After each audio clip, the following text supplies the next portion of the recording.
আসেন তাহলে আপনার কোনোভাবেই কিন্তু 1-2 লাখ টাকা ধরেন এর বেশি খরচ করে নিয়ে আসতে পারবে। আর দ্বিতীয়ত আপনি যদি এজেন্সির মাধ্যম দিয়ে আসতে চান তাহলে আমি বলবো যে বাংলাদেশে এখনো পর্যন্ত কিন্তু ওইরকম রিনাউন্ড এবং বিশ্বাসযোগ্য এজেন্সি আমি দেখিনি যে যারা সরাসরি এস্তোনিয়া নিয়ে কাজ করে।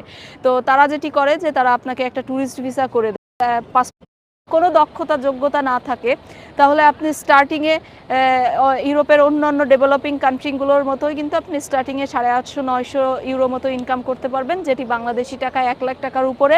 আর যদি আপনি কাজ শিখে বাংলাদেশ থেকে আসেন, স্কিল্ড হন, তাহলে কিন্তু আপনি ইজিলি 1100-1200 ইউরো ইজিলি ইনকাম করতে প্রবেশ করেন।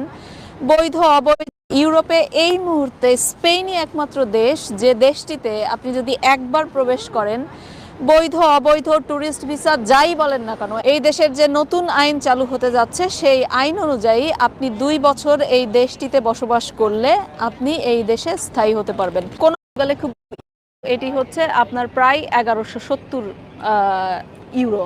তার মানে আপনার পর্তুগালের তুলনায় কিন্তু আপনি স্পেনে অনেক প্রায় 200-300 ইউরো মতো বেশি ইনকাম করতে পারবেন, যেটি বাংলাদেশি টাকায় ধরেন অন্তত 40,000 টাকা বেশি। এবার যে পয়েন্টটির কথা বলবো সেই দিক থেকে কিন্তু পর্তুগাল এগিয়ে। প্রধান যে শর্তটি সেটি হচ্ছে আপনাকে একটি জব ম্যানেজ করতে হবে। কোনো কোম্পানি আপনার ক্রোয়েশিয়ান যদি কোনো কোম্পানি আপনাকে স্পন্সর করতে রাজি হয়, অর্থাৎ আপনাকে জব দিতে রাজি হয়, তারা ওই কোম্পানি কিন্তু চাইলে আপনার জন্য ওয়ার্ক পারমিট অ্যাপ্লাই করবে এবং একই সাথে আপনার জন্য পোল্যান্ডে আসতে হবে। অনেকে বলে থাকেন যে রাতের বেলায় কিছুদিন কাজ করে এর পরবর্তীতে পোল্যান্ডে স্থায়ী হওয়া যায়, দিনের জন্য কাজ করা যায়। এটি আসলে সরাসরি মানে এটি সত্য না।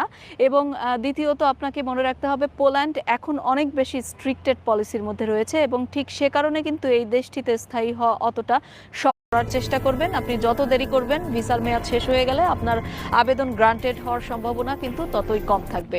এবার শেষ আমি আপনাদেরকে টপ 10টি দেশের নাম বলবো যে যারা এ পর্যন্ত সবচেয়ে বেশি মানুষকে আশ্রয় বা অ্যাজাইলাম দিয়েছে। তো ইউরোপের টপ যে 10টি দেশ সবচেয়ে বেশি অ্যাজাইলাম দিয়েছে তার মধ্যে